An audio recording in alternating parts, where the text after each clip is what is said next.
Glória a Deus. Nós lemos, irmãos, aqui, abra aí a Bíblia no livro de Atos, capítulo 2.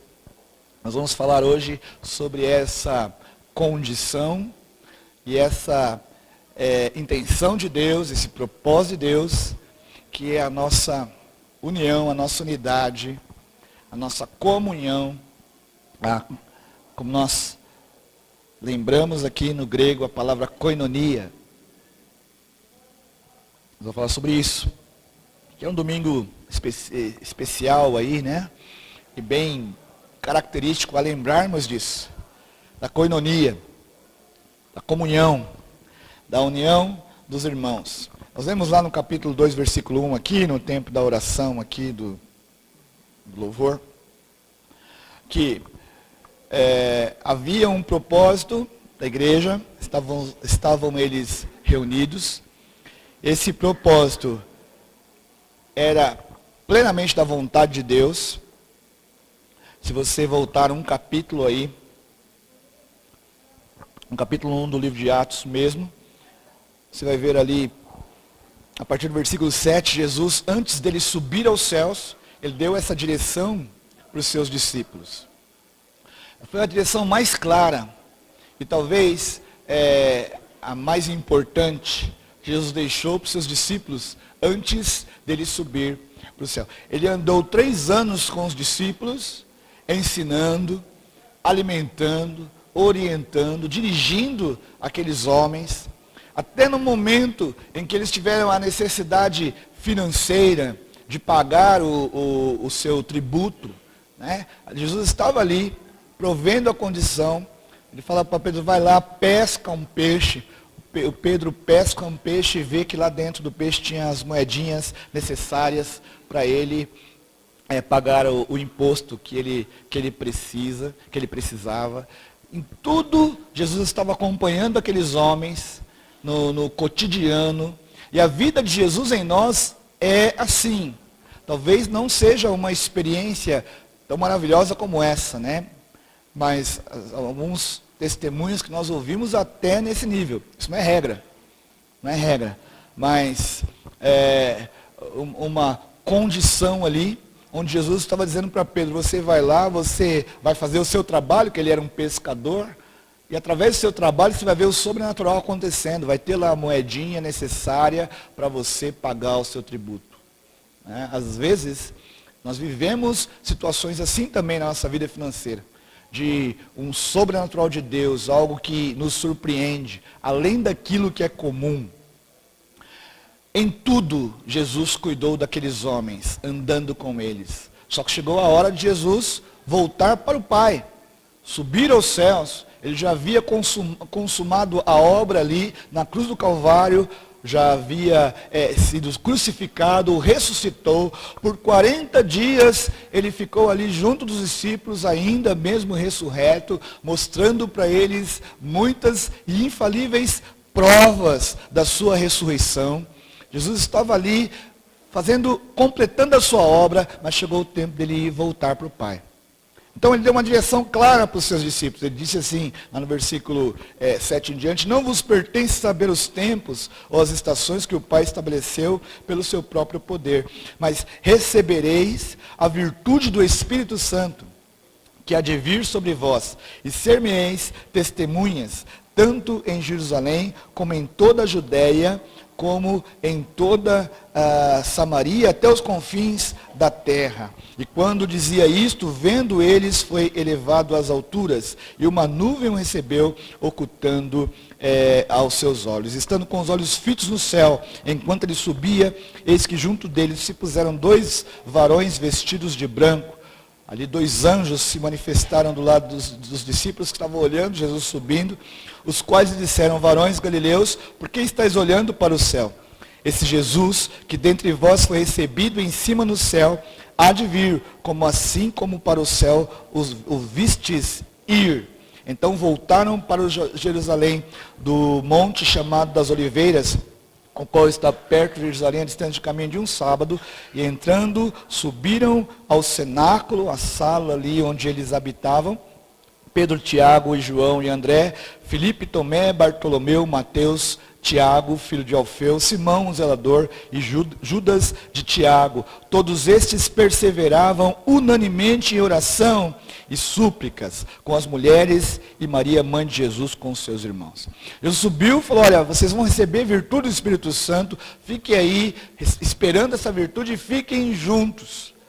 E depois que ele subiu e disse isso, eles ainda ficaram lá meio abismados, né? Quem não ficaria, né? Então você vê um homem assim que andou subindo para o céu lá, né? Ele vendo eles ficaram lá parados, de boca aberta ali, olhando Jesus subir para o céu. Foi necessário que os anjos fossem do lado deles lá e dessem um chacoalhão neles, assim que eu falo para você aqui, né? Chacoalha o irmão que está do teu lado, aí fala para ele dar uma despertada. Assim também os anjos falaram, olha, para de ficar aí olhando para o céu. Esse Jesus que vocês viram subir vai voltar. E ali era uma mensagem dizendo, ele espera que vocês façam algo. Ele espera que vocês continuem essa obra. Ele espera que vocês obedeçam a direção que ele tem dado para vocês. Eles voltaram então e ficaram lá, e nós lemos aqui, unânimes, perseverando em oração. E quando chega no capítulo 2, eles estavam naquela condição, como é que eles estavam? Unânimes, ou seja, ali numa direção só, e perseverando em oração. E nesse momento em que estavam juntos, no capítulo 2, cumprindo-se o dia de Pentecostes, estavam todos como? Como eles estavam aí? Obedecendo, reunidos no mesmo lugar, perseverando, esperando a promessa, esperando aquilo que Jesus tinha falado. Aquilo que Jesus fala para você, com certeza se cumprirá. Amém? Você pode confiar na palavra de Jesus Cristo. Você pode confiar na promessa de Deus para a sua vida. Amém? As coisas que Deus declara, as coisas que Jesus fala, a direção que Jesus dá hoje para nós, através do seu Espírito Santo, elas se cumprem. Porque Deus é fiel. Diga assim, Deus é fiel. Eles estavam lá na obediência, unidos, perseverando. E no versículo 2 diz, de repente, vem do céu um som como de um vento veemente e impetuoso. Mais ou menos como a gente estava aqui, né? Acho que aquele vento barulhento, assim, aquela coisa que você não consegue explicar direito, que você não consegue, às vezes, nem discernir direito o que acontece. Eu imagino que é isso, esse vento veemente soprando, esse vento impetuoso. E encheu toda a casa em que estavam ali assentados. E foram vistas por eles línguas repartidas como que de fogo, sinal de que o Espírito Santo, o fogo consumidor do Espírito Santo, estava sobre aqueles homens. E aconteceu naquele dia que todos eles foram cheios do Espírito Santo. E essa palavra que foram cheios do Espírito Santo foi um divisor de águas na relação do homem com Deus. Porque até aqui o Espírito Santo se manifestava, mas ele não enchia as pessoas. O Espírito Santo gotejava sobre as pessoas, como gotejou sobre Sansão, como gotejou sobre os profetas, como gotejou sobre Elias. O Espírito Santo era apenas uma experiência que aqueles homens tinham. Mas daqui em diante, o homem então começa a ter um outro nível de relação com Deus. O homem então é cheio de Deus. É cheio do Espírito Santo de Deus. Ser cheio do Espírito Santo de Deus é a mesma coisa que ser cheio de Deus. Porque o Espírito de Deus é o próprio Deus. Ser cheio do Espírito Santo de Deus é ser cheio do próprio Deus. E foi assim que Deus se manifestou naquela manhã na vida daqueles homens, no dia chamado dia de Pentecostes. E por causa desse marco, desse dia, que era o dia que eles celebravam a colheita, celebravam uma festa que era judaica. Hoje nós falamos que as igrejas que dão essa liberdade para a manifestação do Espírito Santo nos cultos ou onde for, que não é só no culto que o Espírito Santo deve se manifestar, não é? Nós chamamos essas igrejas de igrejas pentecostais. Né? Já ouviu falar disso? Já ouviu falar? Então, as igrejas pentecostais, né, são aquelas do reteté, aquelas que dão lugar na hora do culto, da adoração, e a línguas dos anjos se manifestando entre os irmãos, línguas que o Espírito Santo concede a movimentos, profecia, os dons do Espírito Santo quando estão reunidos, isso é bíblico também. Enfim, Pentecoste marcou o dia da igreja e a relação do homem com Deus. Mas por que isso aconteceu, irmãos? Isso aconteceu porque aqueles homens estavam obedecendo uma direção do Senhor. Eles estavam vivendo em comunhão. Eles estavam vivendo juntos. Eles estavam em unidade, perseverando naquela unidade. Sabe, uma das maiores armas que o inimigo das nossas almas usa contra nós é a nossa separação. É estarmos separados. É desistirmos de andar juntos. É desistirmos de praticarmos a comunhão, a koinonia. É acharmos que podemos ter uma comunhão com Deus sozinhos. Eu posso buscar a Deus na minha casa, lá está tudo resolvido. Você deve buscar a Deus na sua casa também. Mas você deve também ter um lugar que é a referência, onde existem pessoas ali que também compartilham a mesma fé que você. Você deve ter um lugar onde tem pessoas ali que também, às vezes, ficam olhando para o céu, esperando Jesus voltar. Você deve ter um lugar onde existem pessoas ali que compartilham a mesma fé que você. E quando o Espírito Santo de Deus vem, se manifesta na sua vida, se manifesta com um propósito de edificação também desses irmãos. E Deus também quer te usar no meio dessa comunhão. E Deus também quer te fazer parte dessa comunhão, te integrar nessa comunhão. Quando nós estamos juntos, nós estamos cumprindo um desejo de Jesus Cristo. Quando nós estamos juntos aqui na igreja, essa reunião, eu fiz até uma comparação com um estádio de futebol, né? Mas não tem nem comparação.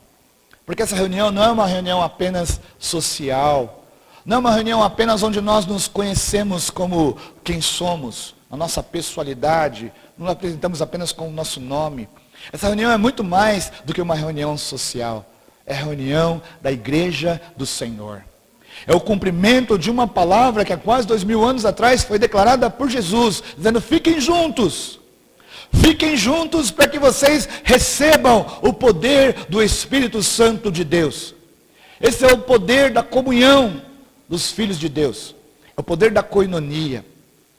E ainda que o inimigo tente agir contra essa comunhão, perseguindo a igreja, defamando a igreja, falando que a igreja é coisa que na realidade não é. Quantas histórias eu ouvi sobre a igreja, sobre a comunhão dos irmãos, sobre este lugar, sobre esse ambiente tão gostoso que hoje eu amo tanto. Eu amo demais a igreja do Senhor Jesus. Eu amo até demais, às vezes até exagero, extrapolo. Preciso até me controlar um pouco.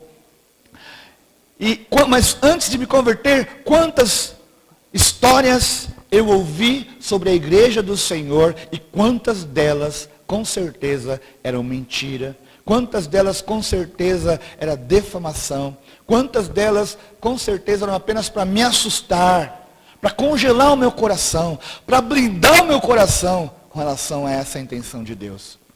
O diabo ele tenta de todas as maneiras te separar da comunhão dos irmãos. Mas em nome de Jesus Cristo, hoje aqui, o Espírito Santo de Deus, que está presente neste lugar, o Espírito Santo de Deus que talvez já tenha falado através da sua vida, já tenha semeado o teu coração, hoje em nome de Jesus Cristo, esse Espírito Santo de Deus quer trazer uma unção de cura sobre nossas vidas, para vivermos a liberdade de estarmos juntos, a liberdade de vivermos em comunhão, a liberdade de estarmos realmente desejando isso. Como o salmista disse: alegrei-me quando me disseram, vamos à casa do Senhor. Alegrei-me quando me disseram, vamos para a igreja. Eu fiquei feliz quando o meu irmão me chamou e disse para mim, vamos para a igreja. E eu fiquei feliz. Aquilo foi um prazer no meu coração. Aquilo foi algo que realmente completou o meu dia. Ao contrário de pensarmos, eu tenho que ir para a igreja hoje. Misericórdia dos sentimentos que infelizmente estão assim desse jeito. Os corações que já não sentem mais prazer de estar junto na igreja do Senhor. Os corações que não sentem mais vontade. Os corações que veem a igreja do Senhor como algo que nunca estarei nesse lugar. Misericórdia. Que hoje o Espírito Santo de Deus traga cura sobre nossas vidas. Amém, querido irmão? Amém? Glória a Deus por isso. E lá no versículo 42, desse mesmo capítulo 2, a gente começa a entender e ver ali o relato do que esse Pentecostes, do que esse batismo no Espírito Santo produziu na vida daqueles homens. Continuando nesse capítulo aí, você vai ver que eles começaram a falar em outras línguas, eles começaram a se manifestar de maneira estranha àquela sociedade, pessoas que estavam em Jerusalém, que foram para a festa do Pentecostes, em Jerusalém, e de todas as outras localidades ali, e povos circunvizinhos, foram até Jerusalém, e lá viram que tinha um povo meio diferente ali, meio estranho. Eles falavam em línguas que aqueles outros homens entendiam. Eles achavam estranho aquilo. Sabe, uma coisa que a igreja tem que ser relevante. A igreja tem que se manifestar. A igreja tem que fazer a diferença na sociedade. A igreja tem que mostrar a cara. Né? A igreja tem que se manifestar no meio de onde ela está. Eu fico feliz quando eu ouço dizer as pessoas que é a igreja que chama a atenção, mas não por conta de escândalos. Chama a atenção por ser uma igreja que está abençoando essa comunidade. Glória a Deus por isso. Glória a Deus por isso. Nós queremos abençoar a comunidade, mas não queremos ser uma igreja que depois que Jesus Cristo vier nos buscar, a gente subir aos céus, aqueles que ficarem aqui e falam, oh, ainda bem. Ou então ser uma igreja, quando a gente sair desse lugar aqui, se for necessário um dia nos mudarmos para outro lugar, sairmos desse bairro, o pessoal sai atrás soltando um rojão assim, graças a Deus que esses crentes foram embora. Tem que ser o contrário, né? Tem que ser assim, que pena. Por que a igreja está saindo daqui? Não, vamos fazer um abaixo-assinado. Pensou que maravilha? Vamos fazer um abaixo-assinado, vai sair igreja, não pode sair daqui. É assim que tem que ser. Né? Graças a Deus, em nome de Jesus, nós vamos conseguir isso aí. Eu já ouvi de algumas pessoas, melhor vocês aí do que qualquer outro. Bom, tudo bem. Estão nos comparando, né? E nós estamos ganhando a comparação melhor. Prefiro vocês aí. Eu gosto dos louvores, aí eu ouço às vezes lá em casa. Alguns vizinhos falam isso. Graças a Deus por isso. Não temos tido problema com a vizinhança neste lugar. Graças a Deus por isso. Nós precisamos ser educados nisso e manifestar realmente a graça do Senhor onde nós estamos. Então aquele povo que estava lá em Jerusalém viu que tinha um pessoal diferente lá. E começaram a perguntar, o que é isso aí? Que negócio é esse? Eu estou entendendo eles falarem na minha língua. Aí alguém falava assim, esses caras devem estar bêbados. Né? Deve ser excesso de vinho isso aí. Ficaram bebendo a noite inteira, agora estão aí. Né? Todo mundo aí envolvido pelo álcool. Isso aí é manifestação do álcool. Eles estão bêbados. Às vezes não é assim que muitas pessoas pensam, quando nós estamos aí envolvidos, né, no Espírito, no mover de Deus, quando o Espírito Santo de Deus toma a tua vida, meu querido irmão, realmente é difícil de controlar. Né? As línguas começam a surgir e os seus lábios começam a ser conduzidos a você falar algo que talvez você nem mesmo consiga discernir. É importante entendermos que é a manifestação do Espírito de Deus, porque aqueles homens não entenderam. Mas aí Pedro, a Bíblia diz nessa história que Pedro se levantou e disse, olha, o que vocês estão vendo, não é porque eles estão bêbados, não é por algo da carne, essa é a promessa de Deus. Esse é o Espírito Santo de Deus, que foi prometido lá no livro de Joel. E agora esses homens estão movidos e inteirados, dirigidos pelo Espírito Santo de Deus. Então o Espírito Santo de Deus veio por aquela unidade. E a igreja começou a fazer diferença no lugar onde eles estavam. No capítulo 40, aliás, desculpa, no versículo 40 do capítulo 2 mesmo aí. Atos 2,40 diz assim. E com muitas outras palavras, isto testificava e os exortava dizendo, salvai-vos dessa geração perversa, de sorte que foram batizados os que de bom grado receberam a sua palavra. E naquele dia agregaram-se quase 3.000 almas. e perseveravam na doutrina dos apóstolos, e na comunhão, e no partir do pão, e nas orações. Agora não eram só ali uns 40 homens que estavam juntos, perseverando na oração, mas eram 3.040. 3.040 na mesma intenção de Deus. 3.040 na mesma direção do Senhor. 3.040 perseverando na comunhão, na doutrina, na direção, no partir do pão e nas orações. A igreja cresceu, mas a intenção não mudou. A igreja cresceu, mas a direção do Espírito Santo de Deus não mudou. A direção continuou a mesma. A comunhão, o partir do pão, a oração, a direção continuou a mesma. A unidade. Versículo 43. E em toda a alma havia temor. Muitas maravilhas e sinais faziam pelos apóstolos. Todos os que criam estavam juntos. E tinham tudo em comum. A intenção de estar junto, a intenção de compartilhar continuava. E deve continuar. E nós devemos perseverar na comunhão. E nós devemos perseverar na unidade. E nós devemos perseverar em estar juntos. Devemos perseverar em ter realmente essa direção de Deus como vida em nós. Amém, querido? Resista a todo pensamento, a toda intenção de andar sozinho. Se você quer andar com Deus, você precisa andar com a igreja. Se você quer andar com Deus, se você quer ter uma vida em Deus, se você quer ser cheio de Deus, cheio do Espírito Santo de Deus, resista a todo pensamento de separação. Resista a todo pensamento de divisão.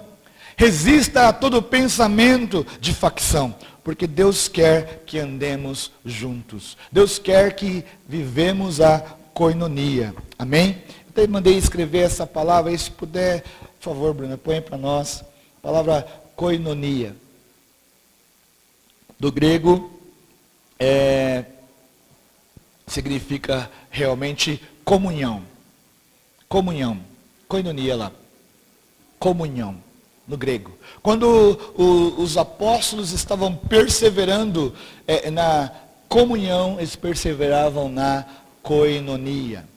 Koinonia é realmente compartilhar, é ter algo em comum. Eu vou falar para você o que não é koinonia. Koinonia não é somente comer juntos. Aí é koimomia. Comimomia. Comida minha. Comida minha até meio que italiano, né? Daqui a pouco nós vamos comer um macarrão, hein? Koinonia não é só ficar comendo junto, irmãos. Vamos juntar aqui, fazer um churrasco, fazer um almoço. Legal, gosto disso, pode me convidar. Feijoada num frio desse, né? Um jantarzinho especial, chique. Legal, gosto de tudo isso aí. Mas koinonia não é só isso. Eu diria que nem é isso. Café daquilo outro, chá das mulheres e tudo mais, pela comida. Estar junto pela comida. Estar junto pela pizza. Estar junto pelo assado ou pelo cozido. Só isso não basta. Só isso não basta. Koinonia também não é só aquela questão da afinidade. Eu gosto tanto de você, você é o cara, então eu ando com você, porque nós temos aí algo em comum. Estar junto somente pelo que tem em comum, por uma história vivida, então a gente se combina, não é só isso.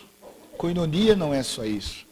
Veja aqui que nós lemos lá no Atos 2, que aqueles homens que estavam lá, nós não lemos aqui, mas você pode ler na sua casa, eles eram de muitas nações, de outras línguas, talvez outros costumes, mas quando o Espírito Santo veio ali e trouxe a liga, e trouxe a união, e trouxe a unidade, todos ficaram juntos. Independente da história de cada um. Independente do histórico de cada um, do costume de cada um. Eles escolheram estar juntos. E por que eu estou dizendo isso? Porque às vezes nós nos enganamos. achando que estamos vivendo a unidade da igreja, estamos vivendo a comunhão da igreja, porque gostamos uns dos outros. Isso não é verdade. Porque você nunca falou nada que me desagradasse. Então a gente tem comunhão. Isso não é verdade. Porque você tem um cabelo e penteia do mesmo lado que o meu. Então nós somos amigos. Isso não é verdade.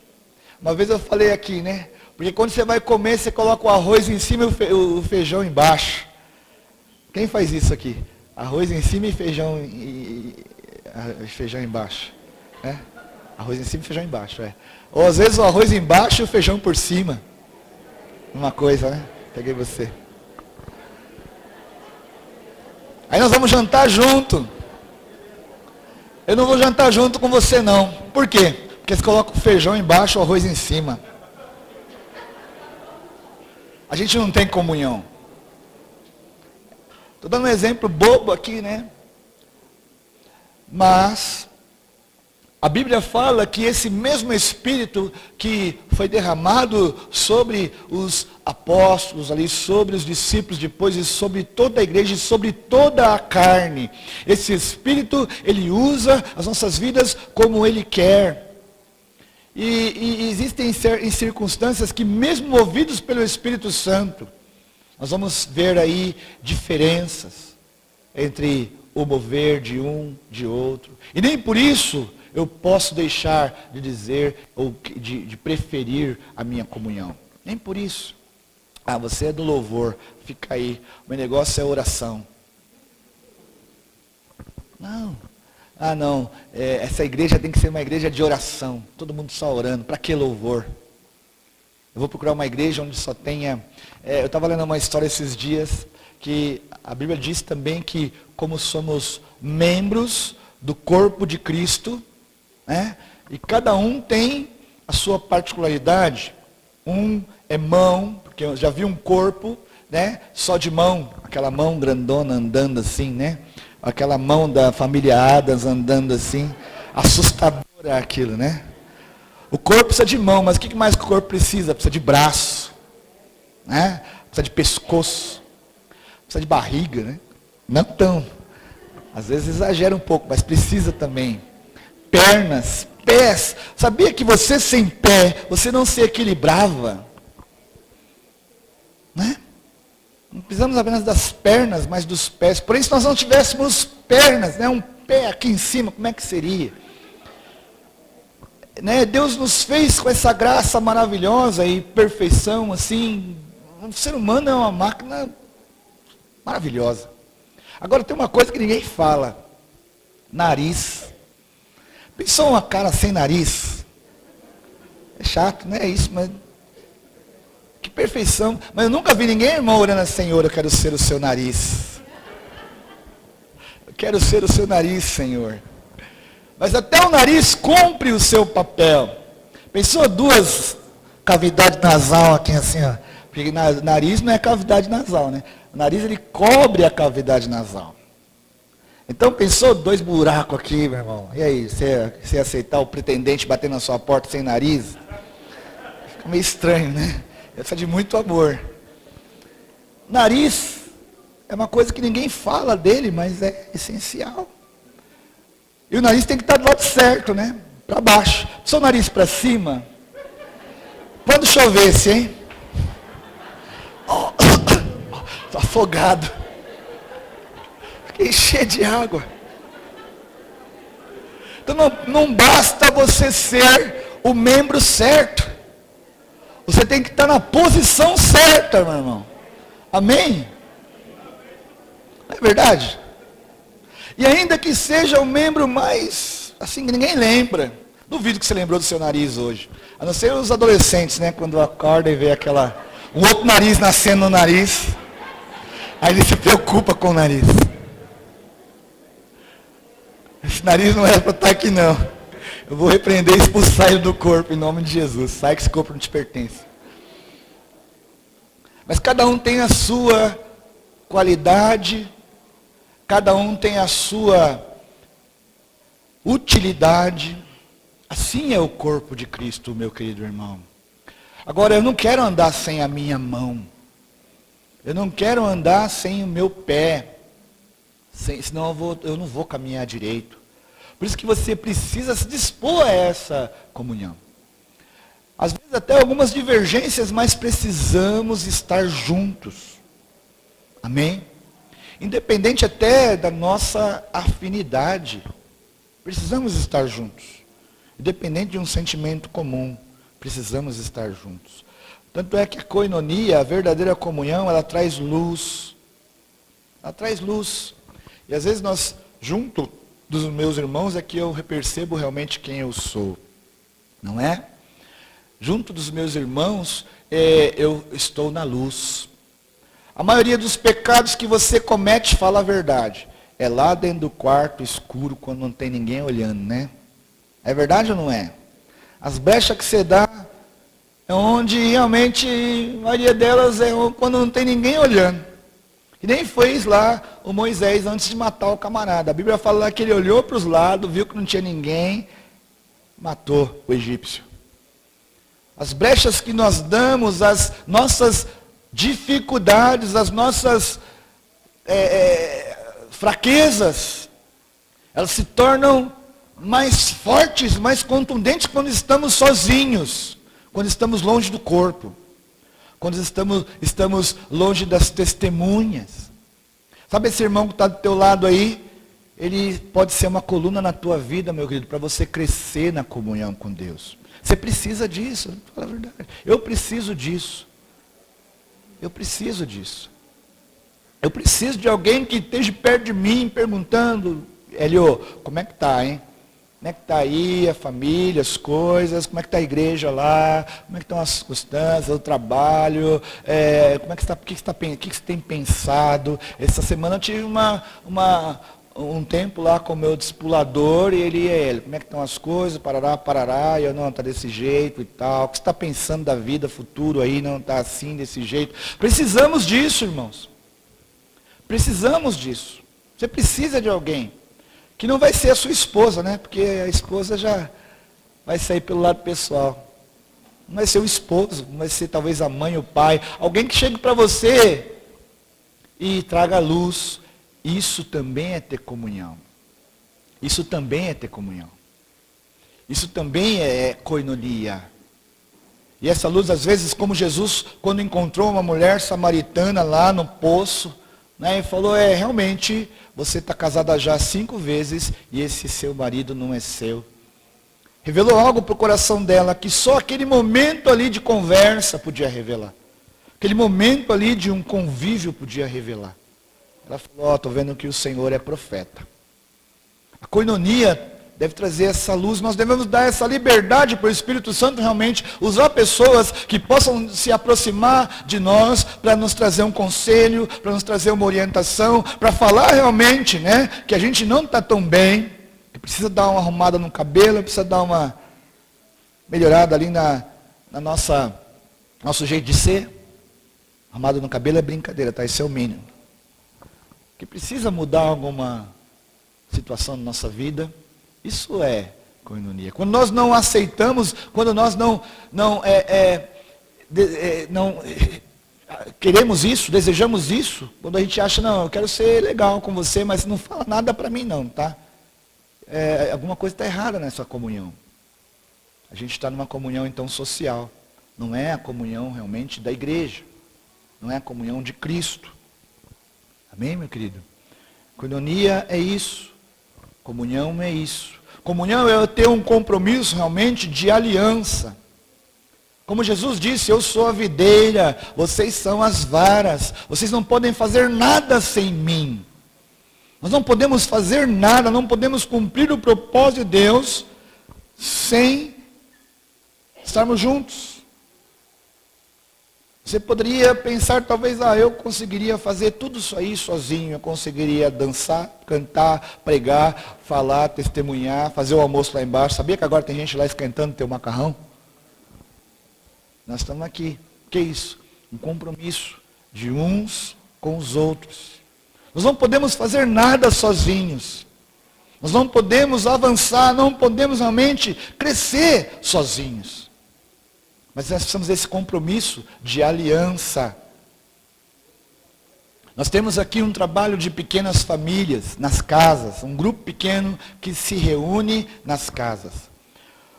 Quando eu reclamo que eu não tenho comunhão na pequena família, quando eu acho que eu não estou achando o meu lugar num grupo de pequena família, eu preciso pensar aí, no meu entendimento, se eu estou fazendo parte daquele grupo. Se eu estou tendo aliança, estou tendo compromisso com aquilo que está acontecendo lá. Porque se eu tiver compromisso na minha pequena família, é claro que eu vou conseguir me sentir comunhão, fazer parte daquele grupo. A pequena família é um organismo vivo. Os membros ali, mão, cabeça, nariz, fazendo ali a obra de Deus, num pequeno grupo. Você pode fazer parte desse grupo. Você pode fazer parte desse propósito. Comunhão, koinonia, é compromisso, é aliança. A unção do Espírito Santo de Deus vem sobre nós para confirmar esse compromisso e essa aliança. O maior sinal de que eu não tenho comunhão com os meus irmãos pode ser um problema comigo mesmo. Um problema que está dentro de mim mesmo. Nós precisamos nos avaliar. Queria chamar o louvor aqui à frente. Porque hoje nós vamos ter almoço depois desse culto. Todos estão convidados. Todos compartilharam aí, contribuíram para esse almoço. Você está convidado para estar junto com a gente. Mas, mais do que o almoço, importante é antes a gente compartilhar a nossa vida. Compartilhar o nosso coração. Reconhecer o que dentro de nós realmente é propósito de Deus. E estarmos juntos. Abra a tua Bíblia. 1 Coríntios capítulo 11.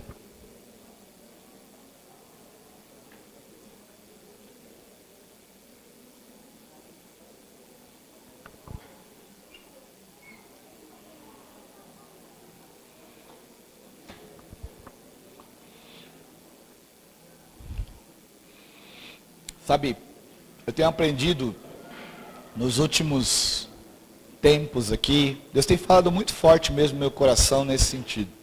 Talvez para você não seja novidade, mas cada um de nós aí, né, temos algo aí para ir aprendendo de Deus. Nem todo ajuntamento, nem todo lugar onde as pessoas estão unidas num só propósito, nem toda comunhão é de Deus. Nem toda comunhão é de Deus. Nem toda reunião é de Deus. Nem toda festa é de Deus. E Deus tem falado isso desde que eu estudei um pouco aí sobre Babel, aquela condição daqueles homens estarem lá, naquele propósito de construir aquela torre, de fazer aquele grande nome para eles mesmos. E Deus vê aquilo, desce naquele lugar, acaba com aquela festa, e põe cada um ali, falando uma língua e separando, né? Separando, ó. Não quero vocês juntos não, vocês não estão sabendo ainda entender, discernir o que é a unanimidade. Vocês ainda não conseguem discernir o que é a unanimidade. Vocês estão usando a unanimidade, vocês estão usando a comunhão para um benefício próprio. Deus não quer isso. Deus vai lá naquele lugar e fala, está errado isso aqui. Está errado, cada um fala uma língua aí e vai. Espalha aquele... Cumprindo o propósito que era mesmo, que Deus falou, olha, encher a terra e multiplicar. Ficaram juntos lá. Esqueceram do propósito de Deus. Esqueceram do autor da vida. E queriam estar juntos ali para fazer o seu próprio nome. Nem toda comunhão, nem toda unidade, nem toda festa é de Deus. E é nisso que a gente precisa se preocupar como igreja, irmãos. Por que nós estamos nos reunindo? Por que nós estamos realmente buscando essa unanimidade? Tem que ser para que o nome de Jesus seja glorificado. Não o nome de nenhum homem, não o nome de nenhuma situação, não nenhum sentimento meu. Quando o sentimento meu humano, de homem, entrar no lugar da comunhão de Deus, onde o sentimento mesmo e o propósito de Deus deveria ser estabelecido, eu estou fazendo errado. E o que nós lemos no livro de Atos do Pentecostes, onde todos ali falaram línguas que eles entenderam, é a conversão de Babel. É o contrário de Babel. É a quebra daquele tempo, onde Deus agora estava falando, agora vocês podem falar a mesma língua. Agora vocês podem entender o que eu realmente quero com a união de vocês. Agora vocês podem entender o que eu quero realmente com a unidade de vocês.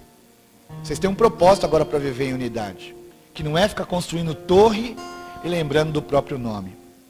Nem toda reunião, nem todo agrupamento é onde Deus está. Aqui no capítulo 11 de 1 Coríntios, a partir do versículo 17, diz assim: nisto, porém, que vou dizer-vos, não vos louvo, porquanto vos ajuntais, não para melhor, senão para pior. Aquele ajuntamento da igreja de Corinto estava piorando a situação daquele povo, não estava melhorando. Então um ajuntamento, uma unidade, uma igreja, ela deve estar junta para edificação, para crescimento, para melhora. A igreja deve estar junta para um edificar o outro. O Paulo aqui já começa dizendo que aqueles irmãos, não dá para louvar aquela igreja não merecia louvor, porque quando eles se ajuntavam, eles não se ajuntavam para melhor, mas para pior. Eles se juntavam e ficavam cada vez piores. Deus nos livre disso. Amém, irmãos? Amém? Que possamos realmente estar juntos para edificar um ao outro, para abençoar um ao outro. Não venha para a igreja com outro sentimento, senão de abençoar o teu irmão. Não venha para a igreja com outro sentimento, senão de declarar bênçãos sobre a igreja, sobre a vida. Não venha para a igreja com um sentimento de crítica, sabe? Com um sentimento de medo, com um sentimento de orgulho, com um sentimento de desconfiança. Não venha para a igreja com desconfiança, porque senão você não abençoa, você não melhora, você piora. Tanto você como as pessoas que podem estar ao teu lado. Isso não é comunhão. Isso é só ajuntamento. E nem todo ajuntamento é ajuntamento onde Deus está. Que Deus cuide do nosso coração, que Deus trate nossa vida. Paulo ele continua falando aqui, e fala que naquela igreja havia dissensões, separações, facções, panelinhas. Panelinhas. Eles estavam se juntando para ter o seu próprio benefício. Lá no versículo 21, ele diz assim: porque comendo, cada um toma antecipadamente a sua própria ceia, e assim um tem fome, e o outro embriaga-se. Sabe o que ele estava falando aqui? Que eles tinham um costume nessa época, como igreja, de juntar, não só para tomar a ceia que nós tomamos representando pão e vinho, mas também para comer juntos, como a gente vai fazer também aqui, né? Aí, quando chegava a hora da ceia, irmão, isso não acontece aqui na igreja não, né? Era um salve-se quem puder. Pá, não, esse frango aqui é meu. Não, eu vou comer aqui. Ah, mas espera aí, o irmãozinho está vindo, não quero nem saber. Depois ele come, eu vou comer agora, eu estou com fome agora. O que estava prevalecendo ali, irmãos? O comer era mais importante do que o estar juntos. A comida era mais significante do que a unidade do corpo de Cristo. A estrutura estava falando mais alto do que o sentimento de estar junto. Não importa se a gente vai estar junto aqui nesse lugar que Deus nos deu, que tem muito para melhorar ainda, né? Mas não importa se estamos juntos aqui ou se estaremos juntos lá na praça ou lá na rua, onde for, ou até mesmo, quem sabe, em algum dia, não vou dizer que não, em alguma prisão, por causa de uma perseguição qualquer. O importante não é a estrutura, o importante é querermos realmente viver a koinonia, viver o propósito de Deus, aquilo que Ele disse, fique junto, não importa se o louvor está afinado ou desafinado, fique junto, não importa se o macarrão ficou frio e o frango queimou, fique junto, isso não importa. Não importa se é suco de uva, se é vinho, se é pão asmo, fique junto, é isso que importa, é isso que interessa. Não importa se o irmão veio de paletó ou se veio de camiseta. Fique junto. Fique junto. Fique junto. Não deixe a estrutura roubar a essência mesmo do que eu quero de vocês. Que vocês sejam o meu corpo. O corpo de Cristo. O corpo de Cristo. É isso que interessa. E ele fala aqui do discernimento do corpo. E depois ele entra até na questão da ceia. Mas lá no versículo 34 ele fala uma coisa, queridos, que deve realmente tocar no nosso coração, principalmente no dia de hoje, né? Quero ver como é que vai ser a fila do macarrão aqui hoje. Ninguém vai querer, né? Vai ficar esfriando aqui. Não, não, vai você. Não, pode ir você primeiro. Não, vai você primeiro. Quer que eu faça seu prato? Eu vou fazer o seu prato para você. Os irmãos vão ficar aqui no serviço aqui, vão ficar esperando. Ninguém vai comer. Não, não, deixa ele primeiro. Esse é meu sonho. Porque eu sempre fico por último e pego só a carcaça.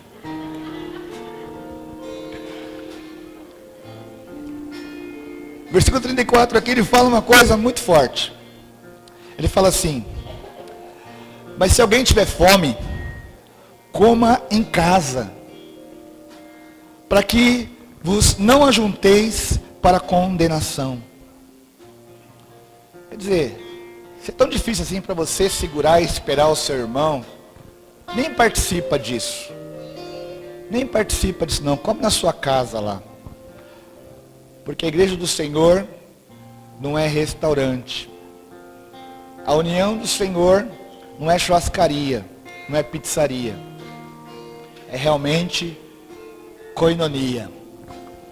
É realmente nos ajuntarmos para melhor. Para recebermos a unção do Espírito Santo. E para vivermos o propósito de Deus nessa terra. E que venham 3.000 almas para esse lugar, amém, queridos? Que venham 6.000, 8.000. E que você seja um dos que vão dizer: eu vou ser parte desse corpo aqui. Para ser mão, se for necessário. Pegar no pesado. Para ser olhos, se for necessário. Ver as coisas de Deus. Para ser ouvidos, se necessário. Tocar no louvor. Para ser joelhos, se necessário. E interceder para esse propósito. Para ser pernas e ir nas visitas, nas casas, nas praças, nas ruas. Eu quero fazer parte disso. Eu quero realmente viver a koinonia, aquilo que Deus tem para a minha vida. Amém, irmãos? Mas se tiver fome, nem participa. Dá preferência para as coisas de Deus. Amém? Fique de pé no seu lugar. Feche os seus olhos. E diga para o teu coração assim. Diga para o teu coração. Dá preferência para as coisas de Deus. Fala para o teu coração. Fala para dentro de você. Para dentro de você. Dá preferência para as coisas de Deus. Elas é que são mais importantes. Elas é que são mais importantes.